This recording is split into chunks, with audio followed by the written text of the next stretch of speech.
Hello everyone, it's Simmer Emily here, and we are back with another Tiny Home Tuesday. And for today's tiny home, I decided to do something a little different and out of my comfort zone. This tiny home is very colorful and quirky, and that's why I am calling it the Quirky Tiny Home. It took a lot in me to do this, because usually when I do my builds, I don't really incorporate that much color. I like to keep everything pretty basic, but for this one I went all out, and I honestly really love how it turned out. I think that this house is beautiful. It is available for download on the gallery, so if you are interested in downloading it, I will have my username down below, or you can search the hashtag SimmerEmily and you can find it there. I didn't use any custom content in this build, but there is, I'm pretty sure I used all of the packs that I have, which those are all listed in the description box below as well. But yeah, so I love how this house turned out. I was not expecting to love it as much as I actually did, but it's such a beautiful house and so much fun too. It was a lot of fun to build. I usually don't build houses like this. I'm pretty sure I already said that, but I don't usually do this. So it was a lot of fun to try something different. For this downstairs area, I wanted to put the kitchen as well as the living room area, or like hanging out type of area. So I somehow managed to do that, and then the upstairs is the bedroom slash bathroom area, and then there's also like a desk and all of that stuff up there also. But I didn't realize how hard it was going to be to do this downstairs area until I actually started trying to place the little the couches and everything.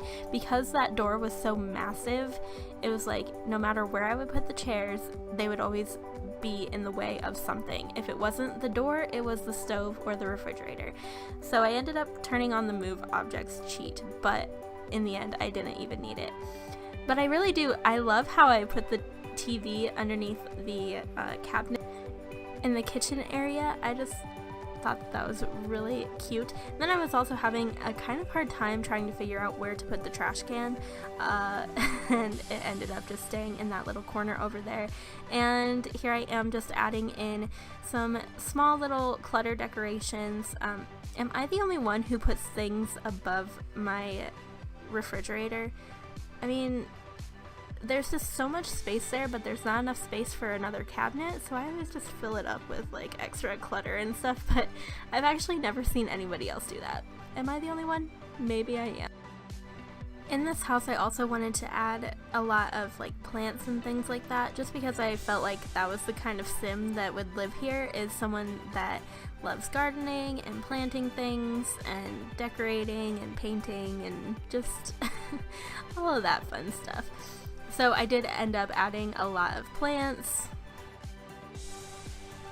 Also, for the upstairs, I tried something a little different with where I put the bed. It's not like my previous tiny home build where I like moved the bed up.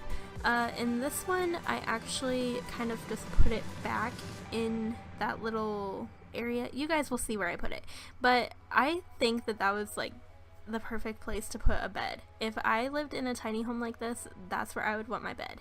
It was just like so perfect. It fit literally perfect in there.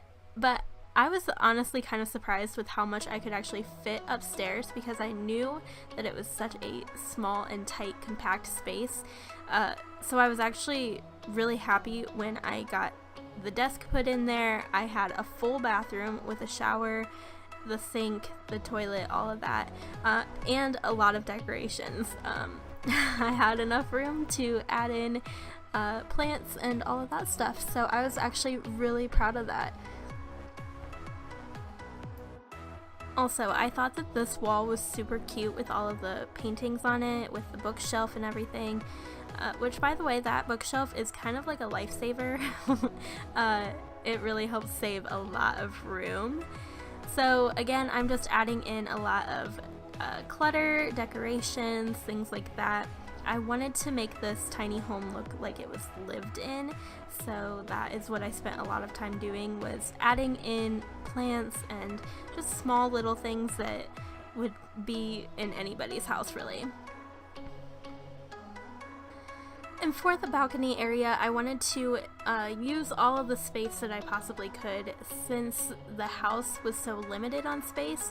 So I really used as much of the space as I could and added in like an art easel and more decorations, of course. But I just wanted to add in a place for her to just kind of hang out and to relax and do the things that they love to do. So that's what I really wanted to focus on with the balcony, as well as like this underneath area. I wanted to just kind of incorporate things that she would like. So I put planters, and you guys see all of the plants that I put around this house. It was kind of ridiculous. I went a little overboard, but I think that it just adds to the quirkiness of the house. We are about to jump into the screenshots, so I hope that you guys enjoyed this video. If you did, make sure to give it a thumbs up, and don't forget to subscribe to my channel and hit that little bell notification so that you get notified every time that I upload a new video, which is Monday through Friday, and I will see you all in my next one.